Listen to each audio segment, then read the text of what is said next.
Stephanie Teague is quite busy. She designs clothes and then creates and sews those designs by herself in her Greensboro shop.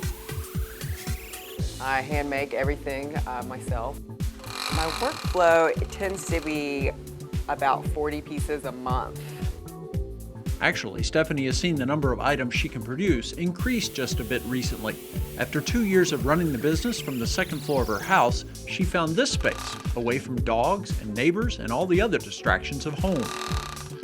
I couldn't believe how much more I was able to actually get done in a day when I started coming here. It was amazing. Still, Stephanie can only do so much by herself, so her Pretty Birdie label is turning out one line of clothes each year. I sometimes think I want to do 2 lines in a year, and I don't think that's a good idea. I try to make sure my one line has pieces that are trans-seasonal, that you could wear, you know, from season to season.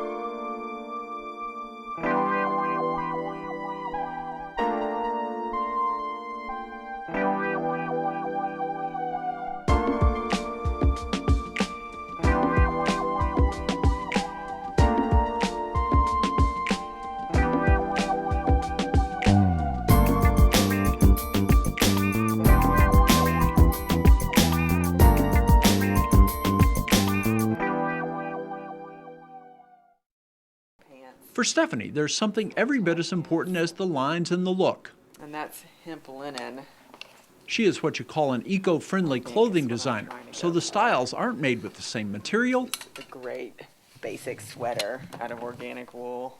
Nor are they made in the same way as most fashions on the racks in stores. It's pretty much a new concept. I mean, not a new concept, but it's becoming more and more widespread. A lot of people, when they think of eco-friendly fashion, they might think of more hippie clothing or granola clothing and things like that, but it's just changed dramatically. It means that all my fabrics are fair trade and they are all organic and sustainable, using hemp and organic cotton, things like that. That's the fabric part of being eco-friendly, and since Stephanie makes all the clothes herself, she controls the manufacturing side as well. I don't have a sweatshop somewhere. It's not being shipped off to China and, you know, manufactured there, and it's all handmade. When Stephanie discovered fabric that is sustainable and that is easy on the environment, she knew instantly that it was the cloth from which she wanted to make her fashions. I just was amazed at the superior quality and the texture of these fabrics as opposed to other fabrics. To get some of the colors she wants, Stephanie still must dye fabric sometimes, but the selection is getting better all the time. Every year they're coming out with new fabrics, and it's really, I mean, it's taking off. I think that the textile industry, the organic and sustainable textile industry. While Pretty Birdie is committed to doing things in a different way, so is a growing segment of the population. Those are Stephanie's customers. I really think that people are looking specifically for organic, handmade clothing that finds me.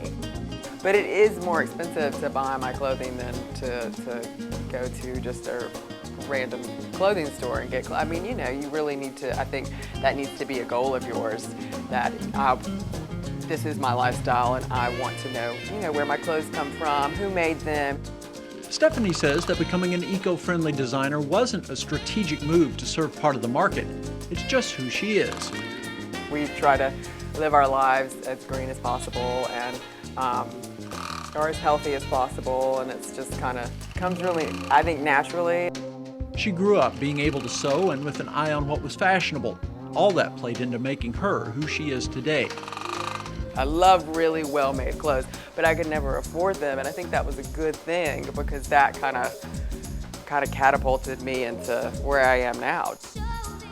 As is the case with many designers, the early stuff was a little over the top, but eventually Stephanie found her look.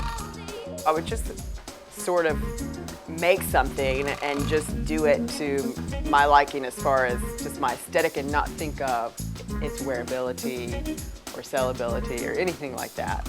I literally had an aha moment one day where I said, I'm just going to make clothes that I want to wear. This is Stephanie in the wedding dress that she made for herself. No surprise, but she modeled in the past and still takes a job every once in a while now. It's modeling that landed her in Greensboro.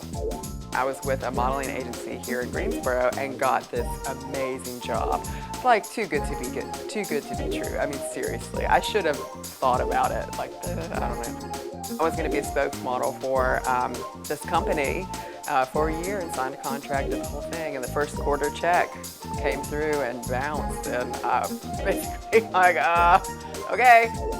Greensboro is where she met her husband, though, so Stephanie stayed. She knows her niche-type clothing would probably work better in a larger city, but she is hopeful that Pretty Birdie can make it here. Because of the internet, it is possible, and it has been possible for me to make a living with what I've been doing. But as far as selling to actual citizens of Greensboro, making a living that way, I hope to, you know? I don't know how it will work. Stephanie has a vision for where she wants to take Pretty Birdie.